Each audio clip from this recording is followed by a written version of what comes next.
Bismillahirrahmanirrahim. Assalamualaikum warahmatullahi wabarakatuh. Waalaikumsalam. Alhamdulillahirabbil alamin. Wassalatu wassalamu ala Rasulillah. Amma ba'du. Bapak Ibu, jemaah daras yang kami muliakan, kita bersyukur kepada Allah Subhanahu wa taala di sore yang bahagia ini kita masih diberikan kebahagiaan, kita masih diberikan kesehatan, dan Allah Subhanahu wa taala masih memberikan iman di dalam jiwa kita. Semoga Allah Subhanahu wa taala menetapkan keimanan itu jika kita bersama dengannya. Kemudian marilah kita bersalawat kepada Nabi Muhammad sallallahu alaihi wasallam, yang mana sekarang Bapak Ibu cuaca panas ini, langit yang kita lihat di luar, tanah yang bisa injak sekarang, ibu yang kita rasakan kadang-kadang, terpaan panas yang kita rasakan sekarang, itu yang dirasakan. Itu yang dirasakan oleh Rasulullah. Kita sekarang berada di kota Madinah, kita berusaha Bapak Ibu. Kita merasakan kita itu hidup dengan Rasulullah. Kita hidup ini di dunia itu yang penting kita selalu awasi adalah hati kita. Rasain Pak, rasa. Terkadang kita bersalawat tetapi kita tidak ingat dengan Rasulullah. Sekarang Bapak Ibu dimudahkan sampai ke sini, seharusnya kita lebih mudah merasakan kita itu sedang berada dengan Rasulullah Sallallahu Alaihi Wasallam. Nah, oleh sebab itu kita ini semua adalah orang-orang yang diundang oleh Allah Subhanahu Wa Taala. Kita ini adalah orang yang diberikan taufik. Taufik itu apa? Itu restu. Kita dipilih oleh Allah Subhanahu Wa Taala. Betapa banyak orang-orang yang cinta kepada Rasulullah juga, saudara-saudari kita, tetapi belum diberikan taufik untuk ke sini. Nah, kita alhamdulillah udah di sini. Jangan sampai kita menyia-nyiakan perasaan tadi. Rasa cinta tadi, jangan sampai kita merasa kita lagi nggak ngapa-ngapain. Jangan kita itu merasa di dalam hati kita itu kayak nothing spesial. Bahkan terkadang ada jiwa-jiwa yang busuk, jiwa-jiwa yang kotor dalam diri kita berkata. Karena diri kita ini ada yang baik, ada yang buruk ya. Ada yang baik, ada yang buruk. Kadang-kadang sempat terucap di dalam hati kita, waduh panas banget Madinah. Hati-hati, panas banget Madinah. Nah, oleh sebab itu Rasulullah Sallallahu Alaihi Wasallam beliau mengatakan, man sabara ala la'waiha, siapa yang bersabar dengan ujian-ujian yang ada di kota Madinah, maka dia akan diberikan syafaat oleh Allah Subhanahu Wa Taala. Panas. Ini yang ada di Bandung ya. Bandung, Jakarta, Gorontalo. Jakarta, Gorontalo, masya Allah. Panasan mana di Indonesia pada ini? Di sini. Panas banget di sini. Ini merupakan la'wa, yaitu ujian yang diujikan Allah kepada kita yang datang ke sini. Sangat sering sekali kita temui jamaah kita yang sampai Madinah ini ada yang sakit, batuk, kerongkongannya sakit, pedih, segala macam. Ini merupakan bagian dari proses kita mendekatkan diri kita kepada Allah Subhanahu Wa Taala. Syafaat yang menunggu kita kalau kita seandainya bersabar. Nah, oleh sebab itu beberapa hari lagi kita akan meninggalkan kota Madinah. Memang tidak ada sangkut pautnya dengan ibadah umrah kita ke Madinah. Tetapi Bapak Ibu yang kami muliakan, ziarah ke kota Nabi Muhammad SAW, kalau seandainya kita betul-betul pandai dalam berziarah, maka akan bersih hati kita sebelum kita ke Mekah. Nah, kita masih ada beberapa hari lagi. Kita usahakan kita membersihkan hati kita. Pak, Bu, banyak dosa-dosa itu yang tidak bisa hilang begitu saja. Kadang-kadang ada dosa itu harus hilang dengan rasa sakit. Ya, ada rasa panas yang kita rasakan sekarang. Nah, jadi ujian-ujian itulah yang akan membuat diri kita terbersihkan sampai kita pulang ke negara kita dalam keadaan fitrah, mudah-mudahan. Nah, Bapak Ibu yang kami muliakan, kami insyaallah tidak akan panjang lebar ya untuk membahas masalah manasik umrah, karena kita semuanya juga sudah mempelajarinya di Indonesia. Ya, sudah mempelajarinya, sudah kita mempraktekkannya. Ya, sekarang ini judulnya pemantapan. Pemantapan itu udah mantap, kita mantapin lagi. Ya, semoga Allah Subhanahu Wa Taala menjadikan tajammu kita ini, perkumpulan kita ini, perkumpulan yang diridhai oleh Allah Subhanahu Wa Taala, perkumpulan yang menjadi perkumpulan maghfirah di sisi Allah Subhanahu Wa Taala. Nah, Bapak Ibu yang kami muliakan, kita langsung saja. Ngantuk Bapak Ibu? Apakah saya harus jalan ke sana kayak entrepreneur? Ya. Nah, Bapak Ibu yang kami muliakan, ibadah umroh. Kenapa Bapak Ibu pergi umroh? Saya pengen nanya, satu orang jawab. Silakan, yang malu-malu. Saya ini lebih muda daripada Bapak Ibu sekalian. Saya ini anak Bapak. Saya masih kuliah di sini. Apa tujuan, apa motivasinya pergi ke sini? Beribadah terlalu umum. Kita di rumah juga ibadah. Nikah kita juga ibadah sebenarnya. Apa?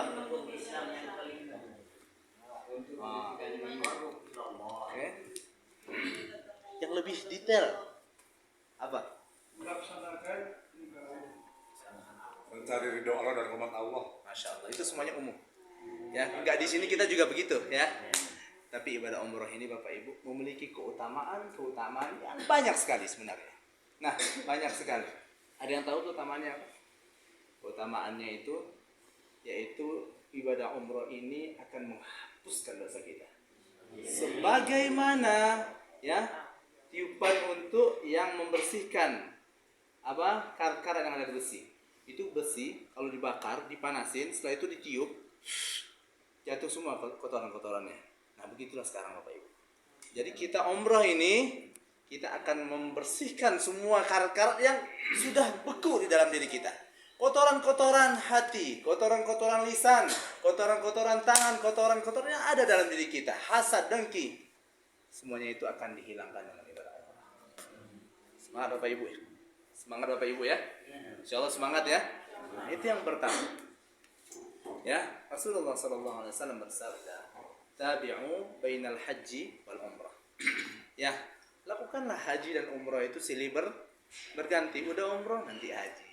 Kalau udah haji nanti umrah. Ya sampai kita meninggal. Kalau dimudahkan oleh Allah Subhanahu wa taala, tapi wajah-wajah ini semuanya wajah-wajah akan diundang lagi. Amin. Nah, itu satu doa Bapak Ibu. Saya titip pada Bapak Ibu. Selama di sini minta kepada Allah agar diundang lagi ke sini. Jangan cukup sekali. Pak, Bu, saya di sini udah 10 tahun ya. Mungkin ini salah satu doa yang pernah dipanjatkan Bapak Ibu di Raudhah. Bapak Ibu saya. Nah, baru-baru ini dibilangin sama Bapak. Nak, tahu nggak kamu itu udah lama sekolah di sini. Bapak dulu pernah doain kamu di Raudhah. Doain kamu biar salah satu dari anak Bapak bisa tinggal di sini. Alhamdulillah. Saya satu-satunya dari 4 beradik tinggal di sini. Alhamdulillah.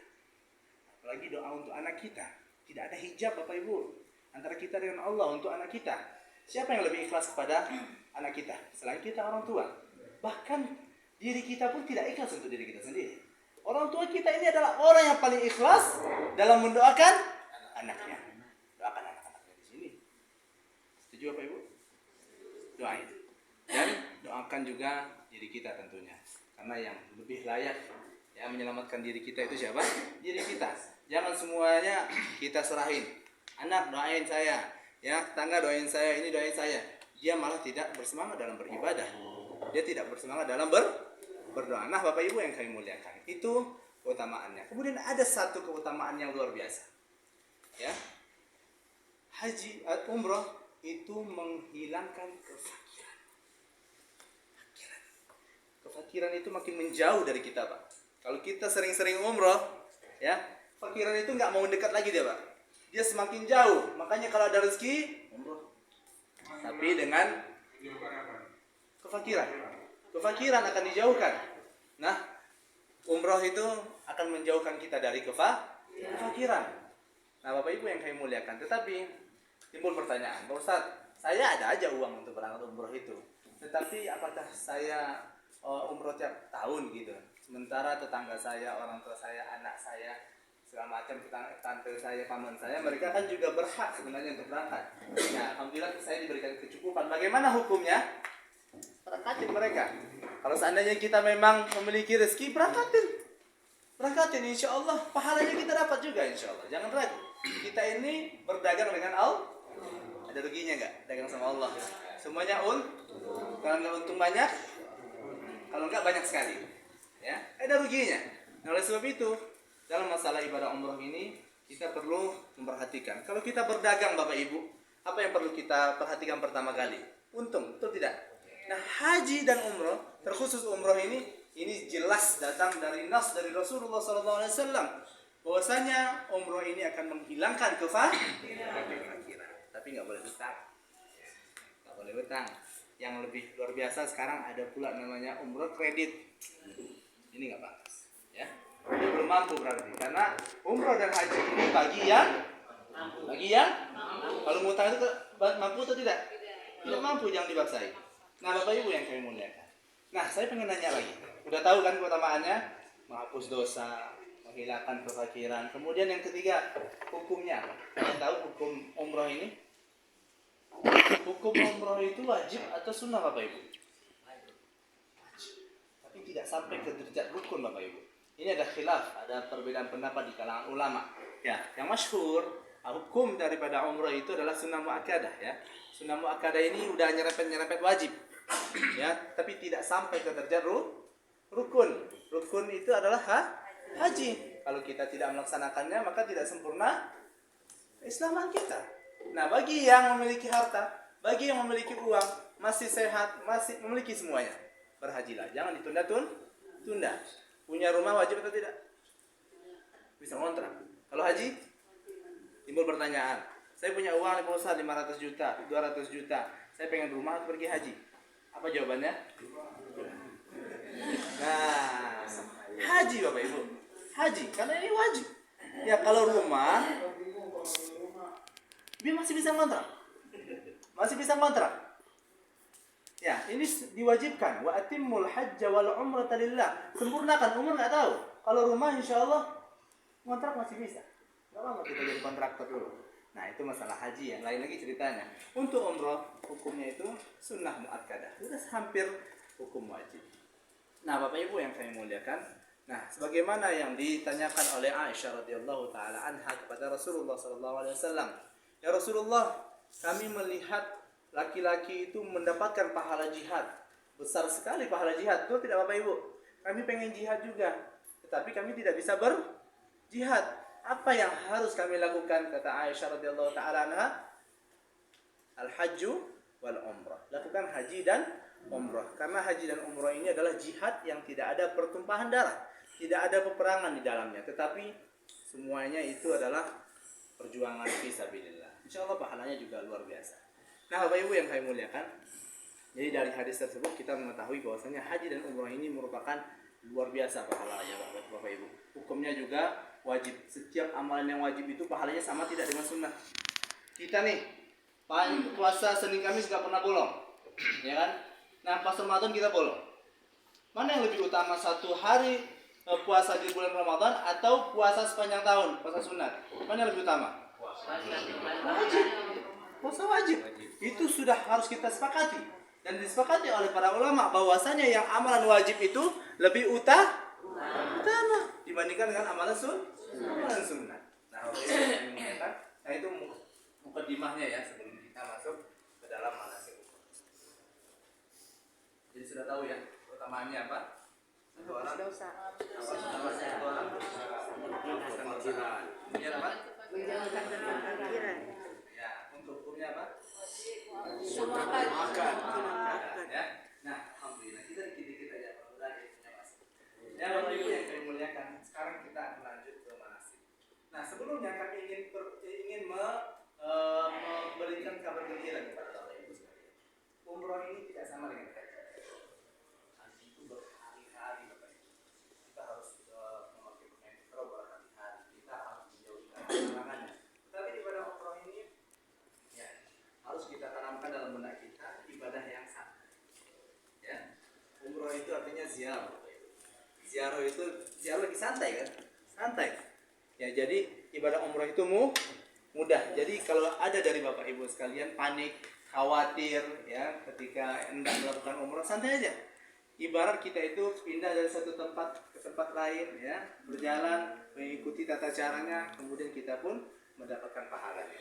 Nah, Bapak Ibu yang saya muliakan, kita langsung saja gabungkan antara manasik umroh dengan teknis biar lebih mudah. Jadi setelah kita sholat zuhur nantinya pada hari Jumat ya, hari Jumat setelah kita sholat Jumat ya kita menjamak dengan sholat asar. Yang menjamak ya, ini ada khilaf di kalangan ulama sebenarnya. Boleh tidak menjamak sholat zuhur atau sholat Jumat dengan sholat asar? Ya kalau Syafi'iyah boleh.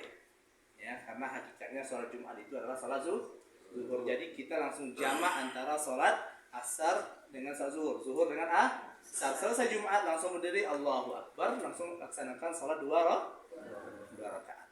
Salat jamaah takdim itu akhir. Takdim berapa rakaat? 2 rakaat. Qasar ya. Nah, Bapak Ibu yang kami muliakan. Setelah itu kita langsung ke hotel. Ya, mau mandi sebelum Jumat atau setelah Jumat. Nah, kapan melakukannya terserah. Nah, untuk ibadah umroh ini kita disunnahkan Bapak Ibu untuk bersuci sebersih-bersihnya. Bayangkan kita itu akan menghadap Allah Subhanahu wa taala. Kita akan pergi ke tempat yang paling suci di muka bumi Allah Subhanahu wa taala. Tak layak rasanya kita cuma membawa badan yang biasa-biasa saja.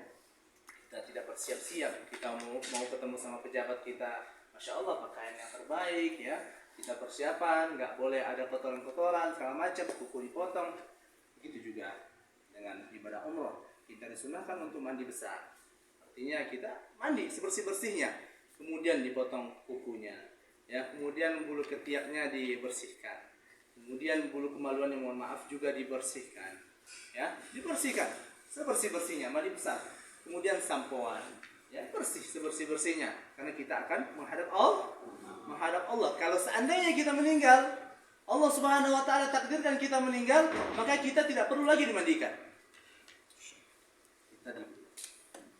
Kita langsung dikuburkan dengan pakaian yang melekat di dalam tubuh kita. Jadi di tubuh kita. Nah, Bapak Ibu yang kami muliakan, itulah keistimewaannya. Oleh sebab itu kita sebelum kita melaksanakan ibadah umroh ini, persiapkan diri kita dengan sebaik-baiknya. Badan kita harus kita bersihkan juga. Nah, Bapak Ibu yang kami muliakan, untuk laki-laki memakai pakaian 2 helai pakaian yang nanti insya Allah akan dipakai, ya, di atas 1, di bawah 1, ya. Untuk perempuan tidak ada bedanya. Bagaimana pakaian ibu sekarang, begitulah pakaian yang akan ibu pakai ketika melaksanakan ibadah umrah. Tidak ada pakaian-pakaian khusus, warna putih ke, warna hitam, warna apa aja boleh. Yang jelas tetap menutup aurat, tidak boleh sempit, tidak boleh menerawang, ya.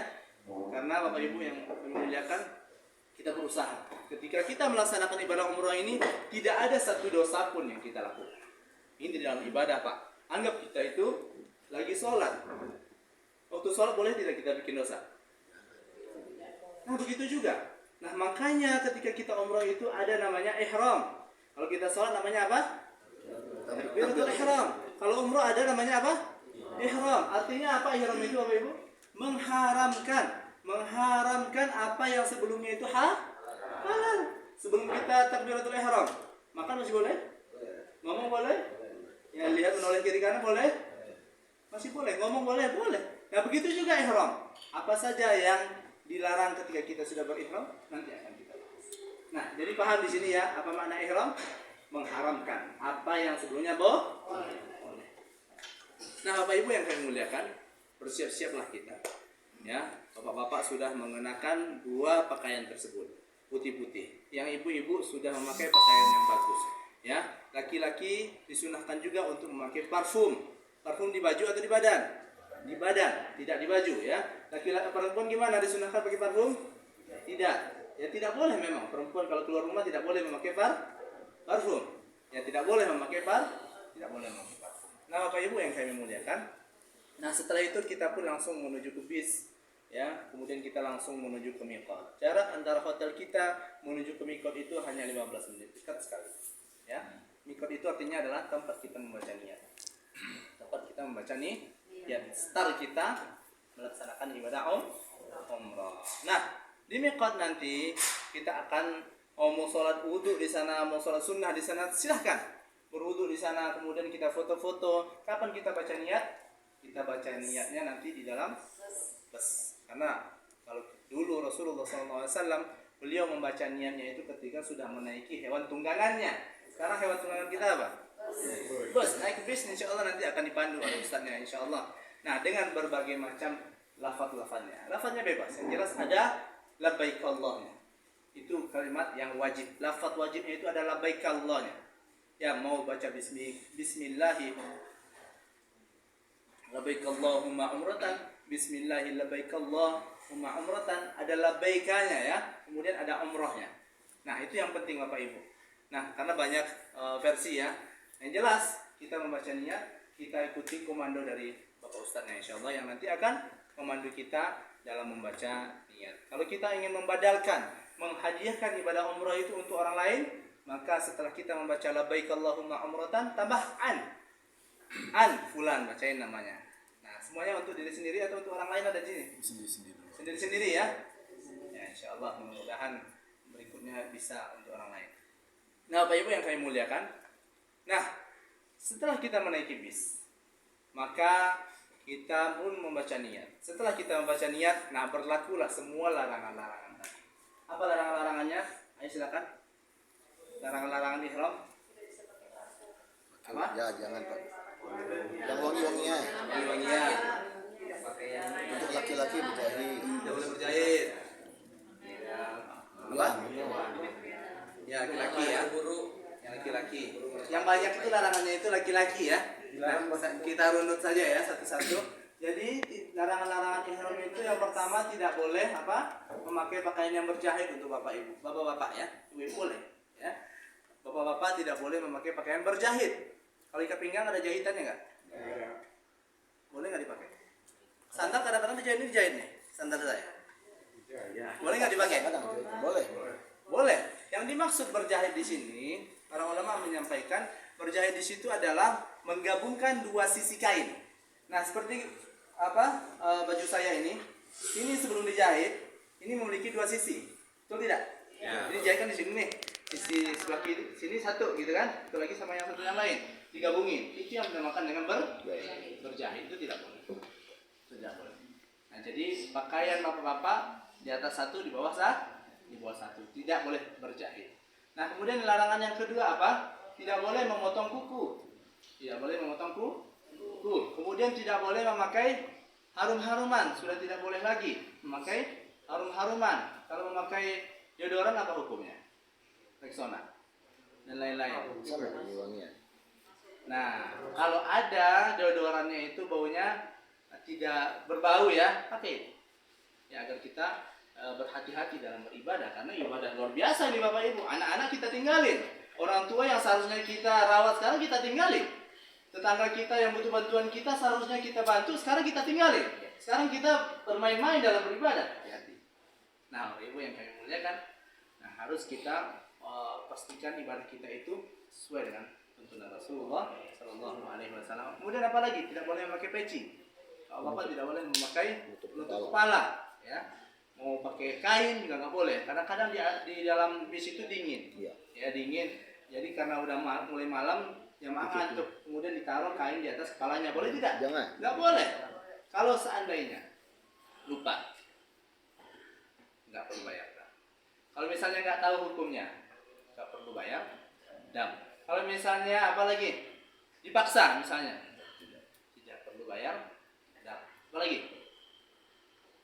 Jadi nggak ada masalah Bapak Ibu ya. Kalau lupa, nggak sengaja, nggak tahu hukumnya atau dipaksa, insya Allah tidak perlu membayar dam. Itu berlaku untuk semua larangan-larangan ya. Nah, kemudian apa lagi larangannya? Tidak boleh menikah atau menikahkan atau meminangkan anak orang. Tidak boleh. Kemudian yang lebih luar biasa lagi, tidak boleh berhubungan suami istri. Tidak boleh. Sabar dulu Bapak Ibu. Sekarang ini waktunya kita untuk Allah aja, udah untuk Allah. Kita keluar dari hotel, ya Allah hari ini aku ingin menggantungkan hatiku ini hanya kepadamu ya Allah. Jangan sibukkan diriku ini, hatiku ini dengan dunia. Udah. Masalah bisnis. Misalnya, aduh, kebetulan besok ada proyek, ada yang harus diputuskan. Saya harus hadir meeting. Nanti dulu. Besok pas hari Jumat itu udah. Kita hanya untuk Allah. Bahkan anak-anak nanti dulu nak. Besok telepon besok. Video call nanti dulu. Ini hanya untuk Allah ini. Hati kita ini kita persiapkan dari Indonesia. Kita udah bayar mahal, susah, dicolok hidung kita segala macam, disuntik. Tapi di sini kita malah sibuk. Foto kemana-mana, kemudian di-share di media sosial. Boleh saja sebenarnya. Tapi hati kita yang lemah itu bisa jamin tidak terlepas dari dia. Bisa ada yang jamin tidak? Ada yang bisa jamin? Tidak ada yang bisa jamin. Jadi udah, kita siap-siap keluar dari hotel hanya untuk Allah. Gak apa-apa kita nggak punya kenangan di Mekah, nggak apa-apa. Yang jelas kita punya kenangan di lauhul mahfuz, di catatan amalan kita. Kita bisa saksikan nanti dari akhir kelak, itu yang penting Bapak Ibu. Jadi ikhlas harus kita utamakan ketika kita dalam beribadah. Udah untuk Allah aja. Kita mesti sibuk dengan dunia, ya nanti dulu. Kadang-kadang sibuk main handphone, baca berita, boleh-boleh aja, ada masalah. Tapi mana yang lebih bagus? Kita baca zikir atau baca-baca yang tidak perlu? Zikir. Dari A sampai Z kita, kalau bisa kita usahakan kita terus berzikir kepada Allah Subhanahu wa taala. Nah, ibadah umrah yang seperti inilah yang akan mendapatkan pahala. Nah, apalagi larangannya Bapak Ibu? Yang laki-laki tidak boleh memakai kaos kaki. Tidak boleh memakai kaos kaki, kedinginan. Ya, kalau sakit nggak ada masalah. Insya Allah sehat semua kakinya ya. Nanti ya, pertanyaan disimpan dulu ya. Maaf Pak ya. Saya pancing dulu. Nah, untuk ibu-ibu tidak boleh memakai cadar. Masker itu cadar? Tidak, beda. Cadar itu yang cuma kebuka matanya doang. Ya, ada kain di atas, ada kain di bawah. Itu yang dinamakan dengan cadar. Tidak boleh dipakai untuk umrah. Ya, Rasulullah SAW bersabda, "La tantaqibul mar'atu wa la talbasu al-quffazain." Ya, tidak boleh memakai niqab dan juga tidak boleh memakai sarung tangan. Sarung tangan nggak boleh Bapak Ibu ya. Suami diingatkan istrinya. Kadang-kadang terlalu panik, Bapak Ustaz, nanti pas tahu nanti sentuh sama orang lain Pak Ustaz. Jadi harus pakai sarung tangan. Nah, kita kan ada sarung tangan tuh yang di atas doang kan. Apa-apa dipakai. Ya, tapi yang satu jari ada apanya di sarung-sarungnya itu nggak boleh. Ya, itu nggak boleh. Meskipun bolong di atas, nggak boleh. Ya, meskipun di atasnya itu di ujung-ujung jarinya itu bolong, nggak boleh. Itu juga dinamakan dengan sarung tangan. Nah, itu yang dilarang untuk perempuan. Nah, Bapak Ibu yang kami muliakan. Nah, jadi ketika kita menaiki bus itu sudah berlaku sebuah sunnah yang luar biasa Bapak Ibu. Sebuah sunnah yang diajarkan oleh Rasulullah SAW. Apa sunnahnya? Kita membaca talbiyah. Talbiyah itu cuma disunahkan ketika kita berihram Bapak Ibu. Sampai kita melihat Ka'bah. Setelah selesai kita melihat Ka'bah, nggak ada lagi sunnah untuk membaca doa tersebut. Nggak ada. Waktunya cuma ketika memakai ihram, udah selesai baca ihram, kemudian kita melihat Ka'bah. Kalau kita sudah selesai melihat Ka'bah, udah nggak ada lagi labbaik Allahumma labbaik. Artinya apa? Saya jawab panggilanmu. Kapan kita menjawabnya? Ketika kita sudah berihram. Kita lagi di Indonesia, labbaik Allahumma labbaik, zikir-zikir baca. Sementara kita nggak ada bayar TV, kita nggak bayar apa-apa. Jadi belum disunahkan. Ya, kita belum masuk dalam ibadah umroh atau haji. Nah, sampai kapan? Sampai kita ketemu dengan rumahnya Allah Subhanahu wa taala. Kayak kita bertamu. Udah sampai di rumah orang, kita masih apa? Oh, euforia, persiapan segala macam. Tidak, udah selesai. Kita sudah sampai di rumah Allah. Kita sudah sampai di poros muka bumi ini. Kita telah selesai di tempat semua kaum muslimin berkiblat. Sudah selesai. Kita baca labbaik Allahumma labbaik, sudah selesai. Nah, kapan kita baca? Usahakan sepanjang perjalanan itu kita membaca labbaik Allahumma labbaik. Labbaik Allahumma labbaik. Labbaik la syarika laka labbaik. Innal hamda wan ni'mata laka wal mulk la syarika lak. Ya Allah. Kalau ada yang enggak nangis waktu pertama kali membaca itu, hatinya masih kotor. Diterusin dari sekarang. Kita udah masuk ke dalam sebuah fase yang lebih maju Bapak Ibu, bukan baru berniat di Indonesia ya pengen berangkat umroh, enggak, kita udah masuk. Jadi baca labbaik Allah itu dengan sepenuh hati, rasakan dalam diri kita. Apa artinya? Saya jawab panggilanmu ya Allah. Dipanggil kita Bapak Ibu sama Allah, kemudian saya jawab ya Allah, saya jawab permintaanmu ya Allah. Nah, harus kita hadirkan diri kita ketika kita membaca labbaik Allahumma labbaik sampai kita ke Mekah. Nah, yang laki-laki disunahkan membesarkan suaranya, sementara untuk perempuan sedengarnya saja. Ya, sedengarnya saja. Nah, kalau misalnya kita udah lihat jamaah udah pada ngantuk, udah jangan ribut lagi. Kita harus memperhatikan hak tetangga kita. Kita harus memperhatikan saudara kita, ya. Nah, karena apa? Karena kita nanti di Mekah itu pasti begadang Bapak Ibu. Pasti bergadang. Nah, kita kasih kesempatan saudara kita untuk beristirahat, tapi tidak, kita terus berkata labbaik Allahumma labbaik la syarika lak. Berdoa Bapak Ibu. Ya, labbaik Allah, kemudian berdoa, kemudian berzikir. kemudian membaca sholawat, apapun itu, zikir, ya, diperbanyak. Jangan sampai kita melakukan dosa ketika itu Bapak Ibu, menggunjing, membicarakan orang lain, yang membicarakan kekurangan-kekurangan, membicarakan ini segala macam, atau membicarakan hal-hal yang naudzubillah min dzalik. Udah, besok hari Jumat kita nggak ada urusan dengan setan. Ya, harus kita niatkan. Kita nggak ada urusan lagi sama setan. Dia menggoda, udah nggak ada urusan hari ini gitu ya. Udah, kita fokus untuk Allah. Nah, perjalanan kita menuju Hajat Talbiyah, sampailah kita di Mekah Al-Mukarramah. Masuk ke dalam tanah haram Bapak Ibu, pahalanya luar biasa Bapak Ibu. Kalau kita sholat di sini, Masjid Nabawi ini berapa pahalanya? Satu kali sholat? 1.000 atau 10.000? Berapa? 1.000. Ya, Masjidil Haram? 100.000. Kira-kira nego apa aja ya? 100.000 Bapak Ibu. Ya Allah, satu kali sholat berapa tahun itu kita sholat? Kalaupun kita sholat, nyatanya kan kita berdoain karena sholat. Betul tidak? Jadi usahakan Bapak Ibu kita sholat di Masjidil Haram itu dengan penuh kekhusyuan. Jangan keterpaksaan. Jangan sampai terlambat kita takbiratul ihram. Semangat-semangat sholat kita yang malas-malasan di komat baru jalan dari rumah. Nggak ada cerita ya. Kita di tanah suci, usahakan sebelum orang azan kita udah duduk di masjid.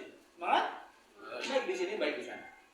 Ya, baik di sini, baik di sana. Sampailah kita di sana, yang mana pahala sholatnya itu 100.000 kali sholat. Nah, bedanya di sini dengan yang di Mekah Mukarramah, kalau di sini sholat di dalam masjid aja dapat 1.000. Kalau di Masjidil Haram semua tanah haram yang begitu luas itu dapat 100.000. Tapi jangan gara-gara saya ngomong kayak gini, akhirnya nggak sholat di Masjidil Haram. Dulu di hotel aja Bu Ustaz. Di hotel kan juga dapat 100.000. Nah ini salah. Ya ini salah. Ini juga ada khilaf di kalangan ulama soalnya. Apakah 100.000 itu di Masjidil Haram aja atau di luar? Yang jelas kita harus berusaha untuk sholat di Masjidil Haram. Sampailah kita di hotel, ya disunahkan sebenarnya Rasulullah mandi dia ya, mandi sampai di muka itu Rasulullah itu mandi. Ya tapi karena kita berjamaah sama-sama nggak usah mandi ya, nggak usah mandi nanti yang ada telat. Akhirnya kapan kelarnya ya? Kelarnya sementara kita dalam keadaan ihram, ya harus menjauhi larangan-larangannya. Nah setelah itu kita langsung menuju ke Masjidil Haram. Ya, pertama kali kita masuk ke masjid apa yang kita lakukan? Ya membaca doa memakai kaki kanan. Ya, mendahulukan kaki kanan. Yang membaca doa masjid sama dengan doa masjid biasa. Kemudian kita sudah melihat Ka'bah, sudah nggak ada lagi labbaik Allahnya. Labbaik Allahumma labbaik. Labbaik udah selesai. Kita udah sampai. Sampai. Nah, setelah itu kita langsung menuju ke lampu yang berwarna hijau. Itu yang sangat mudah untuk dilihat dari kejauhan. Kenapa lampu berwarna hijau? Karena disitulah kita bisa menandakan bahwasanya disitulah beradanya Hajar Aswad. Di situ kita start untuk memulai tawaf. Nah, yang laki-laki udah mulai buka bahu sebelah kanan atau riba, disunahkan untuk membuka bahu sebelah kanan. Nah, di situ aja. Jadi untuk tawaf saja Bapak Ibu, ya disunahkan untuk membuka bahu. Sebelum itu nggak perlu. Setelah tawaf apakah masih buka dengan bahu? Tidak perlu lagi. Jadi ketika tawaf saja. Nah, mulai dari rukun Hajar Aswad. Ya, kalau misalnya memungkinkan kita untuk mencium Hajar Aswad, kita cium. Kalau misalnya kita nggak bisa cium, cuma bisa megang, udah kita pegang, kemudian kita cium tangan kita. Ya, kalau terpegang. Ya, kalau misalnya kita nggak bisa cium, nggak bisa megang, udah kita lambaikan tangan sambil membaca Bismillahi Allahu Akbar. Bismillahi Allahu Akbar. Kemudian kita memulai tawaf. Tawaf itu harus dalam keadaan bersuci Bapak Ibu. Harus dalam bersuci. Ya, banyak prosesinya dari ihram sampai terakhir. Yang wajib itu bersuci cuma ketika kita tawaf. Jadi usahakan ketika kita tawaf itu dalam keadaan bersuci. Ya, tahan dulu. Harus bersuci. Kalau sananya batal, ulang lagi. Dari awal atau pas ketika kita batal aja? Pas ketika batal. Misalnya batal pas ketiga, berarti ulang lagi yang ketiga sampai terakhir ya. Nah, itu ada perbedaan pendapat di kalangan ulama. Yang jelas kita Syafi'iyah, ketika batal kita menyambung lagi ya. Setelah batal kita ulang lagi. Yang putaran keempat kita batal tadi. Batal keempat kita ulang lagi dari 4 ya. Batal ketiga mulai dari ketiga. Nah, sampai di sini paham? Insyaallah. Nah, untuk Bapak Ibu yang Bapak Ibu jangan. Untuk doa. Kalau doa itu Bapak Ibu, Bapak ada hajatnya kan? Ibu ada hajatnya, Bapak ada hajatnya. Beda-beda hajat kita. Nah, kalau seandainya Bapak Ibu mampu untuk berdoa sendiri, maka berdoalah sendiri. Tetapi kalau seandainya udah habis doanya, maka lanjutlah bersama Ustaz. Tapi rasanya Bapak Ibu, apa rasanya untuk doa pun kita masih minta tolong sama orang lain.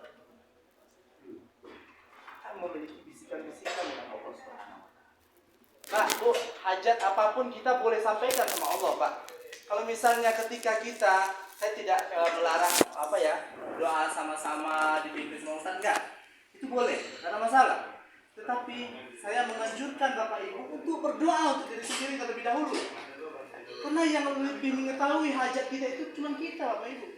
Ustaz Syafi'i misalnya baca Rabbana atina fid dunya hasanah, yang di samping dia dengar, tapi yang di belakang paling dia begini. Kayak gitu kita berdoa sama Allah. Pantas tidak kita berdoa kayak gitu sama Allah sementara kita sudah berada di depan Ka'bah? Rugi kita. Nah, oleh sebab itu, Bapak Ibu yang kami muliakan, siapkan doa-doa terbaik. Siapkan hajat-hajat kita. Tulis semuanya doa-doa kita untuk anak kita, untuk saudara kita, untuk diri kita. Tulis. Kadang-kadang kita lupa, Bapak Ibu. Kadang-kadang didorong orang, kadang-kadang tinggal sama teman. Siapkan doa-doa terbaik kita. Di samping kita membaca doa yang dipimpin oleh Ustaz nanti, kita juga memiliki doa-doa terbaik. Kita bervisi dengan Allah, kita bermunajat. Paham, Bapak Ibu? Ini posisi yang paling utama untuk berdoa. Jangan sampai kita kelabah. Jangan sampai kita pecah kacir ketika kita tahu. Jangan sampai kita panik. Jangan sampai kita itu nggak tahu arah. Ini saya tunjukin dari sekarang. Siapkan doa-doanya. Baca doa-doa terbaik. Tidak perlu bahasa Arab. Baca doa terbaik. Hajat-hajat kita sampaikan ketika kita tahu.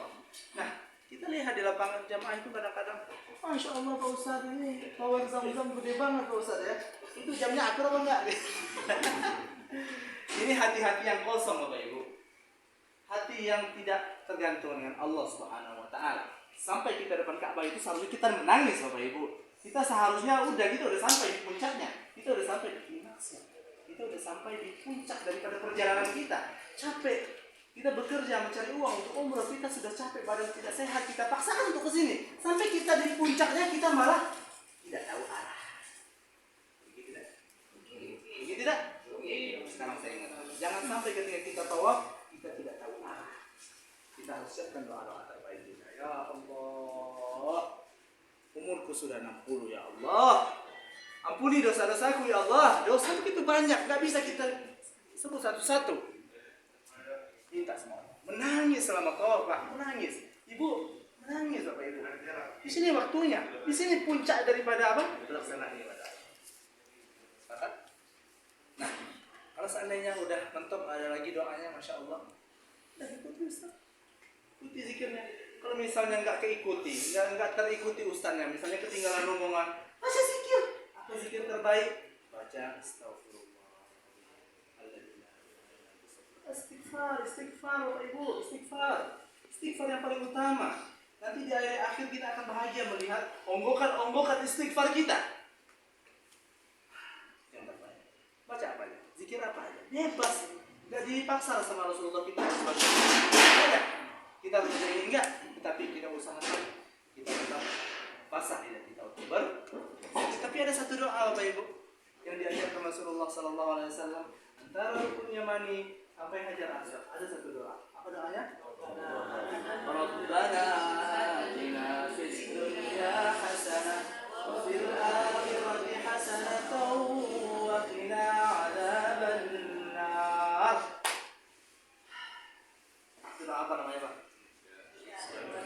Jangan itu Pak ya. Di doa itu ada semuanya, Pak. Ya Allah, berikan kami kebaikan di dunia. Udah selesai, kelar urusan dunia itu. Wafil akhirati hasanah, udah kelar urusan akhir kita. Waqina adzabannar, kemudian dijauhkan kita dari api. Ada lagi yang keempat, ada nggak yang lain? Ada nggak? Yang keempat?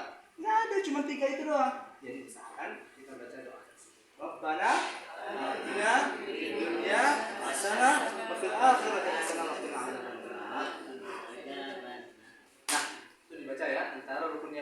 sampai Hajar Aswad. Nah, Bapak Ibu yang kami muliakan, setelah itu kita langsung sholat ya 7 kali putaran ya. Setelah itu bapak-bapak langsung menutup bahunya, kemudian sholat 2 rakaat, sholat sunat tawaf ya 2 rakaat. Rakaat pertama disunahkan untuk membaca surah Al-Kafirun, rakaat kedua membaca surat Al-Ikhlas. Tutup bahunya ya, jangan lupa ya, karena Rasulullah SAW melarang kita untuk sholat bahu kita terbuka. Nah, kemudian kita pun minum air zam-zam, disunahkan minum air zam-zam, kita basahkan kepala kita, kemudian kita langsung menuju ke tempat sa'i sampai kita di bukit Safa, membaca doa apa? Innas safa wal marwata min sya'airillah faman hajjal baita aw i'tamara fala junaha alaihi ay yatawafa bihima. Kalau nggak hafal baca bukunya, nanti atau dibimbing nanti sama ustadznya. Nah, kita naik Pak ke bukit Safa itu nggak mesti dalam keadaan wudhu, tetapi tidak pantas juga kita tidak berwudhu sebuah ibadah ya, tidak diwajibkan seperti kita tawaf. Kemudian di bukit Safa kita membaca zikir, insyaallah dari buku-buku tuntunan ya. Kemudian setelah itu Bapak Ibu yang kami muliakan, kita perbanyak doa ketika kita di bukit Safa, dan juga begitu juga ketika kita di bukit Marwah, perbanyak berdoa.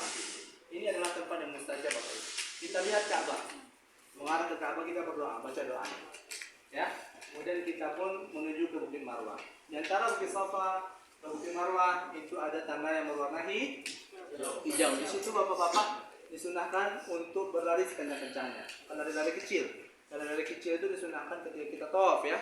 Karena Rasulullah SAW ketika berada di tempat itu, dia lari sekencang-kencangnya sampai kain ihramnya itu sampai bergulung-gulung ya, saking kencangnya Rasulullah berlari ketika berada di lampu yang berwarna hijau itu. Ibu-ibu jalan aja ya, tidak disunahkan untuk berlari, itu hanya untuk laki-laki.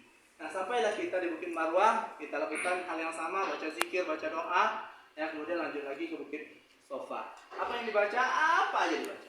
Zikir, doa-doa yang ada di buku doa kita, ya hajat-hajat kita dibaca, bahasa Indonesia, bahasa terserah ya, sampai kita di Bukit Safa. Begitulah kita melakukan sa'i antara Bukit Safa dan Marwah. Ya, berapa kali putaran? 7 berakhir di Bukit Marwah. Ya. Berakhir di Bukit Ini Safa, ini Marwah. 1, 2, 3, 4, 5, 6, 7. Berakhir di Bukit Marwah. Kalau misalnya kita, aduh udah 7 nih. Kok masih Marwah sih? Tambah lagi, berarti masih kurang atau kelebihan. Yang jelas, kalau kita ragu, sempurnakan, ambil yang paling kecil. Begitu juga dengan tawaf. Oh, ini ke-6 atau ke-5 ya, ambil 5. Ini ke nomor 2 atau nomor 3 ya, ambil 2. Begitu juga dengan sa'i. Nah, dengan kita selesai melakukan sa'i, ya setelah itu kita cuma tinggal satu ibadah lagi yang harus kita lakukan, yaitu tahallul. Tahallul itu menghalalkan apa yang telah diharamkan tadi. Bagaimana caranya? Potong rambut. Di mana potong rambut bagusnya? Bagusnya di hotel aja. Menurut saya pribadi ya, tapi tergantung lapangannya bagaimana. Karena perempuan rambutnya aurat. Kalau kelihatan rambutnya ibadahnya pahalanya jadi berkurang. Jadi usahakan nanti potong rambutnya di hotel aja, ibu-ibu ya. Ya, untuk bapak-bapak nanti potong rambutnya ada 2 pilihan. Kalau enggak cukup habis pakai silet, kalau enggak potong dikit aja atau taksir. Yang mana yang lebih utama? Potong habis. Didoakan 3 kali sama Rasulullah untuk yang potong habis.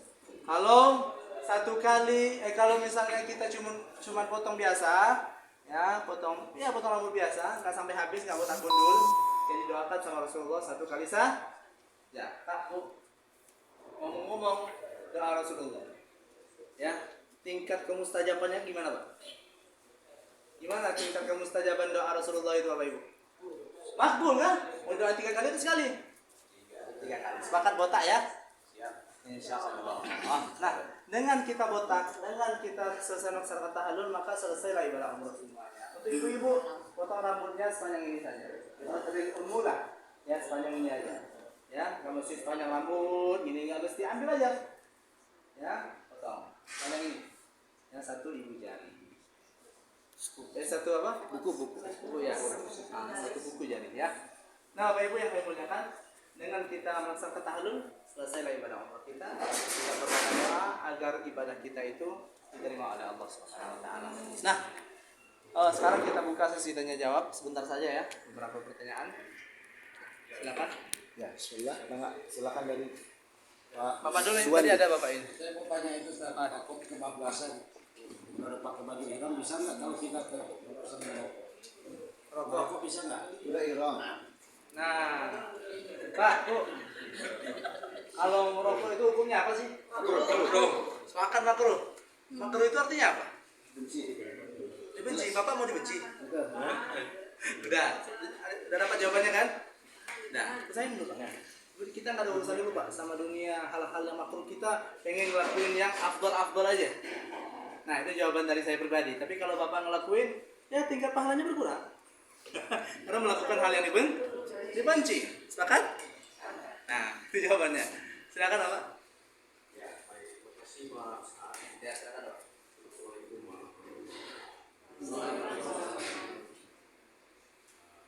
Rasanya semakin mantap ya kita untuk beribadah dan insya Allah tidak akan ada yang merokok awal. Amin. Insyaallah. Tapi ada mungkin yang dipandang perlu untuk ditanya. Di antara kami ini ketika turun dari rumah karena mengingat ada yang sudah kehilangan orang tua yang tidak sempat berumrah atau berhaji, maka ketika kami turun dalam niat kami itu kami ingin melaksanakan badal umroh kepada Allah.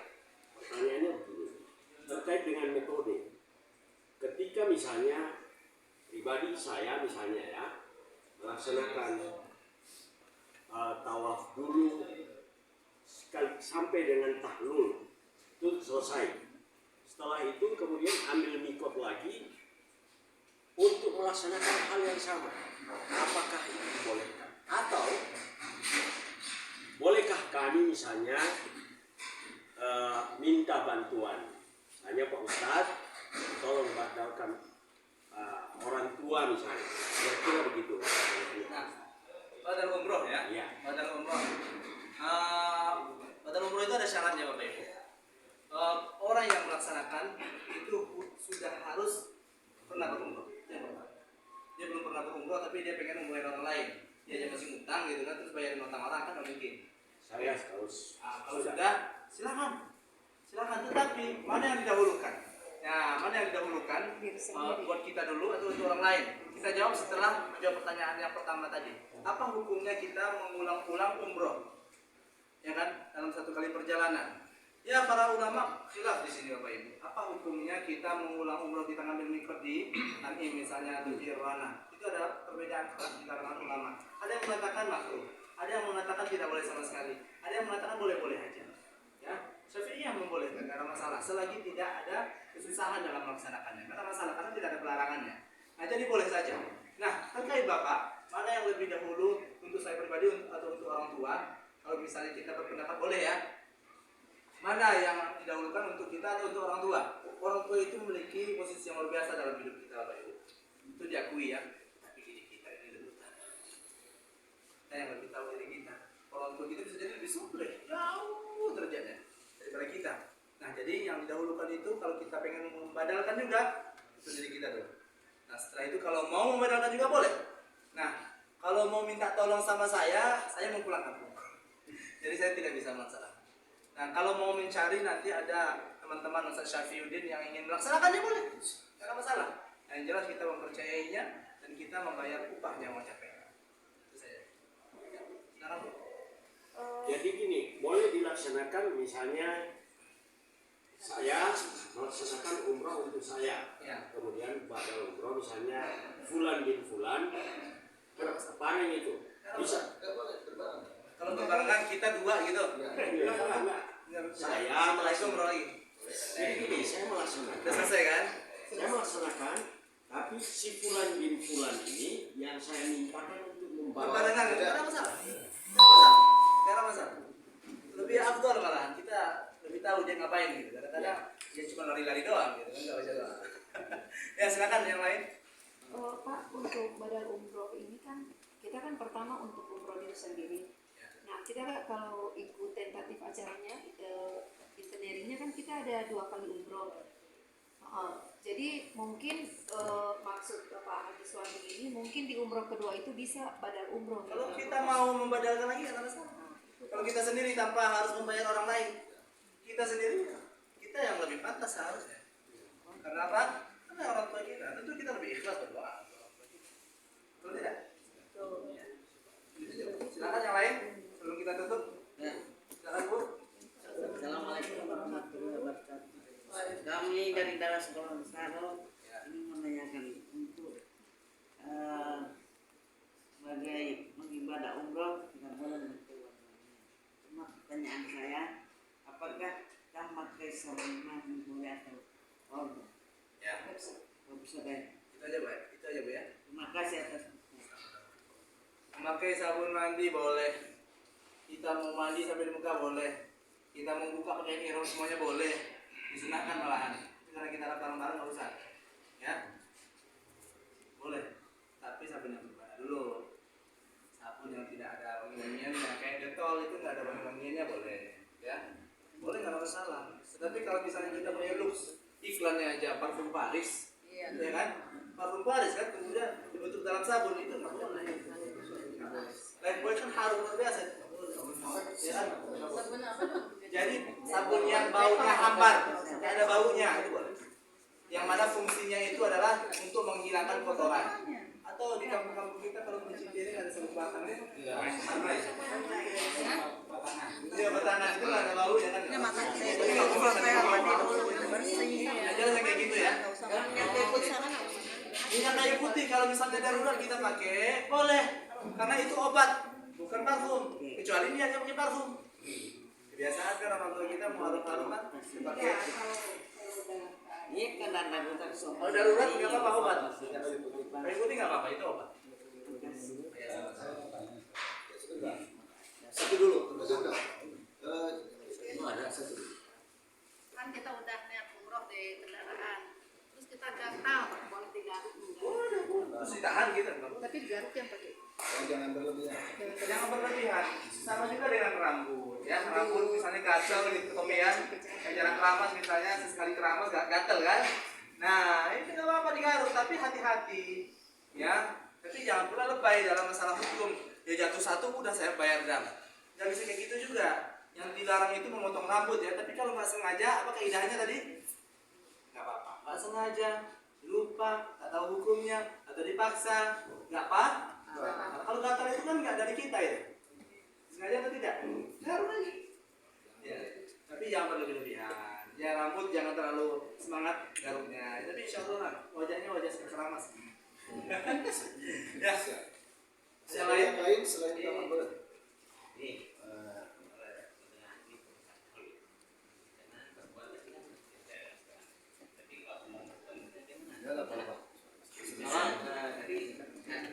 Ya untuk tahallul Bapak Ibu, ini perlu kita ingatkan. Itu nggak mesti orang yang memotong itu dalam keadaan dia itu sudah bertahallul, tidak mesti. Meskipun kita sudah bertahallul, kita belum bertahallul nih, kita potongin untuk orang lain, nggak apa-apa. Bahkan untuk diri kita sendiri pun kita motong sendiri nggak ada masalah juga. Nggak ada masalah. Karena kan ada keyakinan orang nggak boleh, ini kan larangan. Bukan, ini tahallul ini ibadah khusus. Disuruh kita motong rambut. Kalau misalnya kita nggak ada ketemu orang, terus kita tunggu ada orang dulu baru potong rambut, kan nggak mungkin. Jadi nggak apa-apa. Tahallul itu adalah sebuah ibadah yang ada tata caranya. Mau kita lakukan sendiri atau orang lain. Dibotakin nih, nggak mungkin sendiri.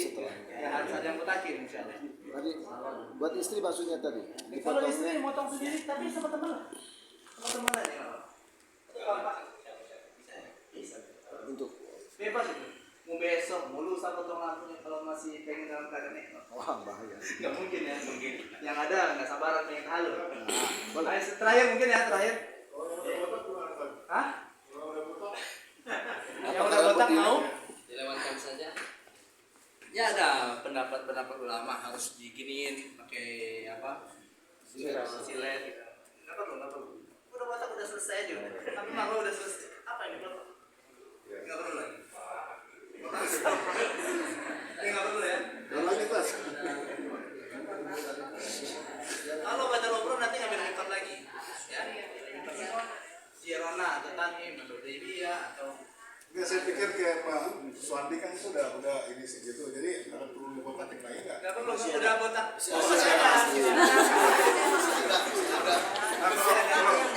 Kalau kita cukup kayak Pak Suwandi gitu nggak apa-apa. Nggak, Satu kan tadi. Enggak, kalau saya Pasal boleh, cuma Cuma pasal satu. satu. Pasal satu loh. Iya, harus pakai di. Misalnya dibuat itu habis apa ya? udah habis. Habis, habis, sorry. Kalau udah habis pakai nomor 3.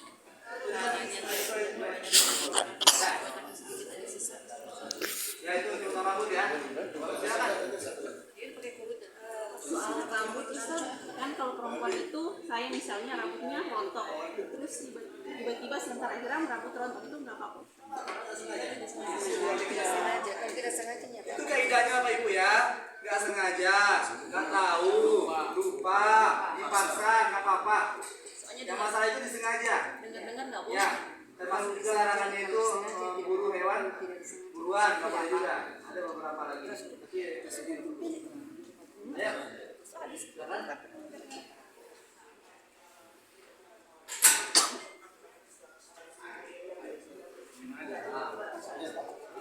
Banyak lagi fiksinya ini, Bu.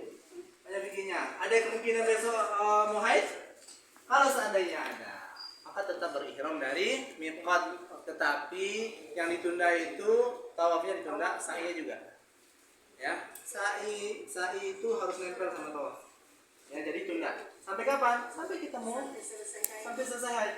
Kalau seandainya udah keburu mau pulang, kita belum bersih juga, nah ini ada khilaf juga lah. Ya, silahkan. Karena kita apa? Ahlul afaq. Itu bahasa para fuqaha. Ahlul afaq itu kita harus paham gitu. Kalau enggak susah kita setelah itu kan. Dan Islam, kaidahnya dalam Islam ini memudahkan. Jadi lakukanlah dengan tetap menjaga kebersihan. Kalau sadar misalnya ada penyakit gitu ya, itu nggak apa-apa. Kalau penyakit, istihadah. Kalau istihadah nggak ada masalah. Itu kan bukan haid. Ayo, yang lain. Bapak, silakan. Nah, kan kalau misalnya kita 3 kali, yang pertama untuk kita sendiri, kedua untuk kita yang ketiga kalau kita sendiri, boleh nggak? Boleh aja sebenarnya, tapi kalau masalah boleh ya. Tadi ada khilaf kalangan ulama. Tapi Rasulullah SAW, kalau kita mengacu kepada Rasulullah, kita kan cinta sama Rasulullah kan? Rasulullah itu dia punya orang-orang kerabat, tapi pernah nggak dia membadalkan kerabatnya? Pernah nggak? Khadijah itu orang yang lebih pantas untuk dia badalkan. Badalin nggak sama dia? Ya. Kemudian ada Hamzah bin Abdul Muttalib yang meninggal di perang Uhud. Badalin nggak sama dia? Ada anak-anaknya yang meninggal juga. Banyak orang-orang tercinta dibadalin nggak sama dia? Nah ini pendapat yang melarang. Nah kalau saya ditanya pribadi, saya seperti itu pendapat saya. Tidak usah, karena Rasulullah tidak melakukan itu. Rasulullah tidak melakukan itu, karena yang dilakukan Rasulullah itu yang terbaik. Sepakat tidak? Yang dilakukan Rasulullah yang terbaik. Tapi nggak ada larangan. Selagi nggak ada larangan, yang lakukan. Tetapi kita pengen beribadah dengan kita mencintai Rasulullah, mengikuti sunnah beliau, itu lebih besar pahalanya. Sepakat itu Pak. Jadi apa yang kita lakukan? Sunnah. Selama kita di Mekah, tolong sunnah. Oh sunnah, doa terus saja, doa terus. Perbanyak berdoa. Nah itu yang harus kita lakukan. Nah kalau mau badalin juga kan ada masalah. Tetapi kalau kita lihat Rasulullah, nah itu jawabannya. Ada lagi? Mungkin itu saja ya. Terakhir Pak, bau mana pacar saya? Hah? Bau, saya balik masjid bareng pulangnya nggak bareng. Bukan. Dia ada tempat. Bisa. Boleh ada yang urgent satu lagi berarti dari yang sudah terakhir. Saya mau tanya,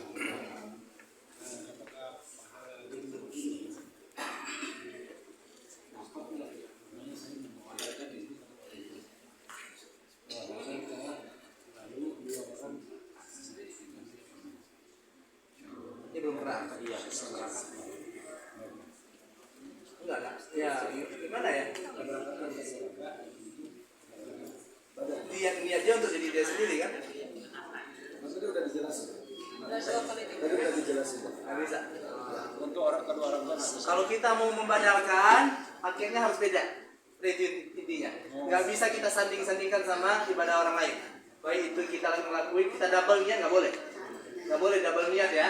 saya mau umroh nih pahalanya ini duit warisan gitu kan, pahalanya untuk orang tua, nggak bisa buat kita doang pahalanya. Tetapi ingat kaidah yang besar yang harus kita ketahui, rahmatullahi wasi'ah, rahmat Allah itu luas. Jadi nggak usah khawatir masalah pahala, doa aja, doa itu sebaik-baik amal, insyaallah. Nah, mungkin itu saja yang bisa kami sampaikan. Yang selanjutnya kami serahkan kepada Pak Ustadz Nuran. Jazakumullahu khairan. Wassallallahu ala nabiyyina Muhammad. Sallallahu alaihi wabarakatuh. Syukuran katsiran, alhamdulillah Pak Mersa Syekh Ahmad Fadil yang sudah memberikan mengecas semangat kita untuk melaksanakan ibadah umrah. Saya menyimpulkan dari beberapa pertanyaan sekaligus mungkin hanya 5 menit untuk menguatkan daripada tujuan. Langsung saya menggeluyur sesuai dengan teknis aja, ya, biar kita lebih enak. Seakan kita sekarang lah, gitu. Anggap sekarang, ya.